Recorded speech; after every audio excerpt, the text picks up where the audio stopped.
Hello दोस्तों, once again welcome you all to a session at Adda 24/7 YouTube channel.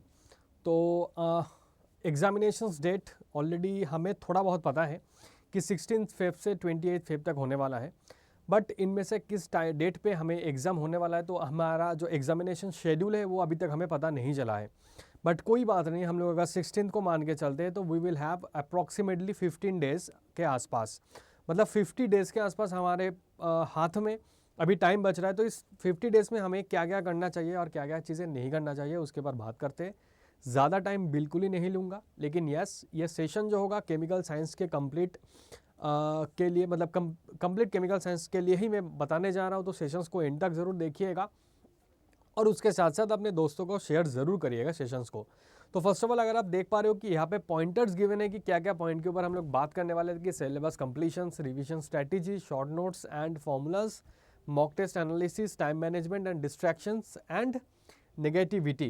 तो anyway, हमारे लिए सबसे इंपॉर्टेंट हो जाएगा कि अभी हमारे पास 50 डेज है, मतलब एक महीना जो है हमारे पास, वो एक महीना हमें क्या क्या चीज़ें करने की ज़रूरत पड़ेगा। यहाँ पे आपको बहुत सारे टॉपिक्स के नाम दिखाई दे रहे होंगे, बट इसको देख के थोड़ा सा घबराना नहीं है। मैं यहाँ पे ये चीज़ें लिखा हुआ कि लेट सपोज मैं अगर 80 टू 90% सिलेबस कवर कर चुका हूँ या फिर चुकी हूँ, तो क्योंकि अगर आप देखोगे तो दिसंबर में एग्जामिनेशन होने वाला था, अभी दिसंबर का एंड हो चुका है, तो आपको सिलेबस एटलीस्ट 80 टू 90% कवर हो जाना चाहिए। तो यहाँ पे जो मैंने टॉपिक्स लिखा, ये सारे टॉपिक्स आप मस्ट डू टॉपिक्स बोल सकते हो या फिर most important topics, most weightage topics बोल सकते हो। इनऑर्गेनिक केमिस्ट्री में coordination, organometallic, bioinorganic, main groups, F block as well as bonding and spectra, मतलब इनऑर्गेनिक स्पेक्ट्रा के रिलेटेड क्वेश्चंस आपको डेफिनेटली हमेशा हर साल देखने को मिलेगा, हर बार देखने को मिलेगा। Organic chemistry, reaction mechanisms, reagents, intermediates, name reactions. उसके अलावा पेरीसाइक्लिक, फोटोकेमिस्ट्री, जियोसियन, stereo, spectra, heterocyclic chemistry as well as bioorganic chemistry भी कुछ आते हैं, मतलब कार्बोहाइड्रेट्स, एमिन्स एंड ऑल, वो सारी चीज़ें। तो डेफिनेटली ये सारे यूनिट्स जो है आपको डेफिनेटली बहुत बहुत बहुत अच्छे तरीके से करके जाना है अगर आप ऑर्गेनिक केमिस्ट्री को फोकस करते हुए जा रहे हो। एंड फिजिकल केमिस्ट्री में kinetics plus photochemistry, solid state, electrochemistry, surface, group theory, spectrum, thermo, quantum chemistry. तो फर्स्ट ऑफ ऑल ये सारे टॉपिक्स अगर आप लोगों ने किए होंगे, अब ऑब्वियसली इनमें से कुछ टॉपिक को आप स्किप कर सकते हो और कुछ टॉपिक्स को मैंने ऑलरेडी पहले से स्किप करके रखा है। तो वो सारे टॉपिक्स को छोड़ के अगर इनमें से आप चूज़ कर लीजिए कि कौन से टॉपिक को बहुत अच्छे तरीके से करके जाना है। अगर आप हर एक यूनिट से, हर एक सब्जेक्ट से 5-5 टॉपिक भी कंसिडर करके जाते हो, 6-6 टॉपिक भी कंसिडर करके जाते हो, that is more than sufficient to crack the CS100 examinations. तो इसको अभी तक आपको कंप्लीट हो जाना चाहिए, ठीक है, एटलीस्ट कंप्लीट हो जाना चाहिए या फिर नियर टू कंप्लीशन हो जाना चाहिए, नियर टू कंप्लीशन, ठीक है, नियर टू कंप्लीशन। उसके बाद अगर हम लोग बात करते हैं तो रिवीजन स्ट्रेटेजी क्या होना चाहिए अगर आपका एग्जाम, मतलब ये सिलेबस कंप्लीट हो चुका है। तो देखो, एक वीक में हर एक टॉपिक को एटलीस्ट 2 टाइम्स आप लोग 2 to 3 टाइम्स कोशिश करिए, एटलीस्ट एक टॉपिक को 2 to 3 टाइम्स रिविजन्स करने की। बगन लेकिन आप कैसे इसको बना पाओगे, मतलब कैसे अपना शेड्यूल रखोगे और किस तरीके से रखोगे, ये आपके ऊपर है। बट कोशिश करना कि एटलीस्ट एक वीक में 2 to 3 टाइम्स हर एक या 2 टॉपिक को रिविजन्स कर लो, एक टॉपिक या फिर 2 टॉपिक फ्रॉम ईच सब्जेक्ट्स। और एक महीने के अंदर आपको ये चीज़ ध्यान रखना है कि तीनों जो सब्जेक्ट्स है उसमें से जो भी चैप्टर्स आपने प्रिपेयर किया है उसको एटलीस्ट 2 to 3 टाइम्स आपका रिवीजन मिनिमम हो जाना चाहिए, ठीक है। उसके अलावा थियोरी को तो रिवाइज करो, प्रैक्टिस क्वेश्चंस को देखो, उसको भी थोड़ा बहुत गो थ्रू करो, एंड PYQs को भी रिविजन्स करो। और क्या करना है इसी के अंदर, अगर आपको रिविजन्स करने का मन नहीं कर रहा है तो आप क्या कर सकते हो, कोई भी एक रैंडम PYQs उठा लो एंड उसको सॉल्व करने बैठ जाओ 3 आवर्स के टाइमर लगा के, ठीक है। मान लो कि ये आपका रिवीजन ही है, बट कोई भी रैंडम PYQs उठा लो और उसको सॉल्व करने बैठ जाओ। तो आपको ये रिवीजन हमेशा, ये जो टाइमिंग है, जो मैंने बोला कि आपको नंबर, ये जो नंबर है ये नंबर आपको याद रखना पड़ेगा। टाइमिंग आप कैसे सेट करोगे वो आपके डेली शेड्यूल के अकॉर्डिंग है। उसके बाद अगर आपको शॉर्ट नोट्स एंड फॉर्मूला के बारे में जो हम लोग बात करें, तो आपके पास short notes as well as formula की कॉपी होनी चाहिए। शॉर्ट नोट्स को आप लोग हर रोज़ एटलीस्ट कोशिश करिए, या फिर जो भी फॉर्मूलाज है फॉर्मूला को कोशिश करिए 2 टाइम्स आप लोग उसको गो थ्रू कर पाओ, ठीक है।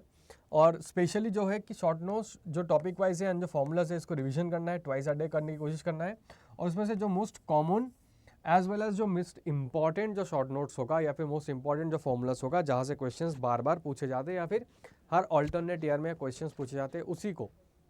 और आई थिंक ये सब चीज़ें आप लोगों ने जितने बार PYQs को सॉल्व करोगे उतने बार आपको पता चल जाएगा कि कौन से यूनिट मोस्ट इंपॉर्टेंट है, कौन से नहीं है। अगर नहीं भी पता है तो प्लीज़ कमेंट सेक्शन में ज़रूर कमेंट करके बताना, उसके ऊपर मैं वीडियो या फिर शॉर्ट्स अपलोड करवा दूंगा। सिमिलरली फ्लो चार्ट आप लोग बना के रखिएगा, ठीक है। Then make a dedicated copy for measurement new concept और ट्रिकी कंसेप्ट्स। तो जो भी ट्रिकी कंसेप्ट्स या फिर न्यू कंसेप्ट्स पूछा गया है ना, उसका एक अलग से कॉपी बना के रखिए या फिर अलग से कहीं पे नोट्स बना के रखिए, जो कि मोस्ट कॉमन टॉपिक्स या फिर फॉर्मुलेस के नोट्स के साथ मिक्स नहीं होना चाहिए, ठीक है। मतलब ये क्वेश्चंस के फॉर्म में रख सकते हो या फिर आप मान लीजिए कि कंसेप्ट के फॉर्म में रख सकते हो, कहीं पे भी पढ़े होंगे तब। और हाँ, यहाँ पे एक चीज़ मैं बताना चाहूँगा, अभी सिर्फ और सिर्फ नोट्स पे ही फोकस करिए, बुक्स के तरफ जाने की ज़रूरत नहीं है, ठीक है। As well as new topic के तरफ जाने की ज़रूरत भी नहीं है। लेकिन हाँ, जो टॉपिक मैंने बोला उसमें से अगर कोई छोटा टॉपिक आपको लग रहा है कि हाँ अभी कवर हो सकता है, तो definitely that will help you out. Similarly mock test के लिए क्या करना पड़ेगा, लास्ट 3 वीक दबा के मॉक टेस्ट देना है, ठीक है। एकदम बिल्कुल डिटरमाइंड होकर मॉक टेस्ट देना है उसमें, और फुल लेंथ मॉक टेस्ट देना है लास्ट 3 वीक में भी, मतलब 2 वीक्स to 2.5 वीक्स, ठीक है। मतलब एग्जाम्स के पिछले 3-4 दिन को आप छोड़ दीजिए, बट एग्जाम्स के पिछले 3 वीक आपको बहुत मॉक टेस्ट देना है। हर दिन एक एक करके मॉक टेस्ट देने बैठ जाओ, एटलीस्ट एक एक मॉक टेस्ट हर दिन या फिर हर दूसरे या फिर तीसरे दिन में देने की कोशिश करो, ठीक है। तो उस हिसाब से प्लान कर लीजिए। हर वीक में अगर आप एटलीस्ट तो 2 मॉक टेस्ट भी दे पाते हो फुल लेंथ, तो that is more than sufficient.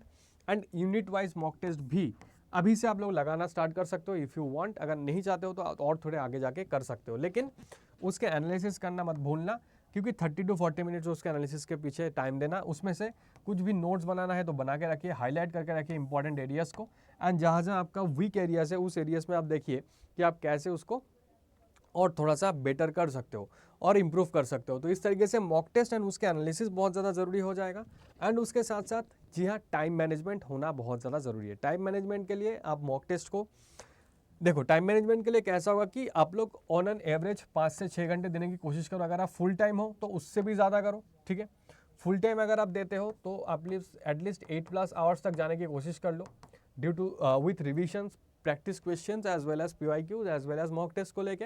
अगर आप वर्किंग हो तो अभी कोशिश करिए थोड़ा सा 3 से 4 घंटे के आसपास देने की कोशिश, मतलब निकालिए टाइम अपने डेली के लाइफ के शेड्यूल्स के। और उसके साथ अगर आप लोग बिगिनर्स की बात करें, सॉरी फॉर दिस, अगर आप लोग बिगिनर्स की बात करते हैं तो focus on the concept and PYQ, and आप उसको रिविजन्स करने की बहुत ज़्यादा ज़रूरत है, ठीक है। उसको रिविजन्स करने की बहुत ज़्यादा ज़रूरत हो जाएगा। तो बिगिनर्स मतलब जो अभी स्टार्ट करने वाले हो या फिर अभी सोचा है कि चलो ठीक है मैंने फॉर्म फिलअप तो कर दिया है लेकिन प्रिपरेशन उतना नहीं है, तो इस तरीके से आप सोच सकते हो। मतलब आप कंसेप्ट पे फोकस करो, PYQs पे फोकस करो, उसको रिविजन्स करो। बट मॉक टेस्ट को ये सबके लिए इंपॉर्टेंट है। और जब मैंने कहा जब मॉक टेस्ट देना है उस टाइम पे देने बैठिए विथ टाइम, मतलब टाइमर, आपको टाइमर लगा के मॉक टेस्ट देना है, ताकि एग्जाम्स का जो प्रॉपर एम्बियंस है, प्रॉपर जो माइंडसेट है, प्रॉपर जो टेम्परेमेंट है वो आप जनरेट कर पाओ, ठीक है। And along with that lastly आपको हेल्दी रहना है, हाइड्रेटेड रहना है, ठंड के टाइम है, खुद को थोड़ा सा सेफ रखना है ताकि सर्दी वगैरह ना लग जाए। एंड ऑब्वियसली डिस्ट्रैक्शन से थोड़ा सा दूर रहिए, यूट्यूब, इंस्टाग्राम, इनसे काम की चीज़ें में फोकस करिए, ज़्यादा फालतू की चीज़ें में फोकस मत करिए। आपको रिविजन्स के लिए यूट्यूब की ज़रूरत है, आ जाइए यूट्यूब में रिविजन्स को देखने बैठ जाइए, ना कि कोई भी आलतू फालतू शॉर्ट्स अब स्क्रॉल करने बैठ जाओ, ऐसा मत करना। मतलब अगर आप कब काम की चीज़ें हो, जैसे लगते हैं कि हाँ कोई इन्फॉर्मेशन से कुछ भी चीज़ें हैं जो हमारे काम में आ सकता है, कोई भी रिविजन्स हो जाए, कोई इंपॉर्टेंट टॉपिक्स हो जाएगा, तो वो सारे चीज़ों को लेके ज़रूर आप लोग बैठ जाइए। एंग्शियसनेस को थोड़ा सा दूर रखिए। अभी टेंशन और स्ट्रेस हो सकता है, बट इससे भी थोड़ा सा दूर रखने की कोशिश करिए। कैसे रख सकते हो, अब अपने फैमिली के साथ थोड़ा सा टाइम स्पेंड करो, अपने क्लोज वंस के साथ टाइम स्पेंड करना चाहते हो तो कर सकते हो, दोस्त के साथ टाइम स्पेंड करना चाहते हो। और टाइम स्पेंड मतलब ऐसा नहीं कि इधर उधर की बातें करो, थोड़ा सा उसके साथ साथ आप लोग अपना अगर आप दोस्तों के साथ आप रिवीजन करना, मतलब दोस्तों के साथ अगर बात कर रहे हो तो ऑब्वियसली थोड़ा बहुत एग्जाम्स के बारे में बात कर सकते हो कि आप लोग वो लोग कैसे प्रिपरेशंस कर रहे हो, उनका कैसा चल रहा है।